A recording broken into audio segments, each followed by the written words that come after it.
Hello বন্ধুরা, সুপ্রভাত। আর বন্ধুরা সবাই ভালো থেকো, সুস্থ থেকো। আর আমি এখন রান্না করার জন্য পাট শাকগুলো গুছিয়ে নিচ্ছি, বেছে নিচ্ছি।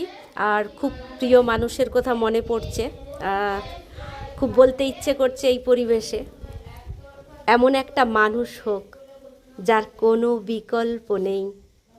আর দিন ফুরোলে সবটুকু অধিকার শুধু আমারই থাকে। হাজার ফিরেও যে শুধু আমাতেই পূর্ণতা খোঁজে।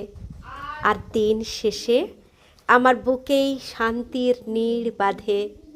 এমন একটা মানুষ হোক যার কোনো বিকল্প নেই। সত্যি বন্ধুরা, আজকের দিনটা দেখতেই পাচ্ছ, আমি কাজ করছি ঘরের, আর সামনেই নয়নতারা ফুটে উঠেছে। খুব সুন্দর পরিবেশ, খুব ভালো লাগছে।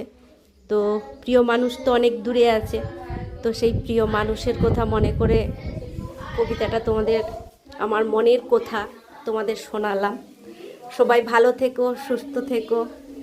আর সারা দিনটা যেন এভাবেই ফুলের মতো সাজানো গোছানো হয়, প্রকৃতির মতো। পেছন দিকে দেখতে পাচ্ছ, আমার সামনের দিকটাতে বাগান, মাঠ, আকাশ সবটাই দেখা যাচ্ছে। আমি ঘরের দরজার সামনে বসে আছি, কাজ করছি। তো সবাই ভালো থেকো, সুস্থ থেকো।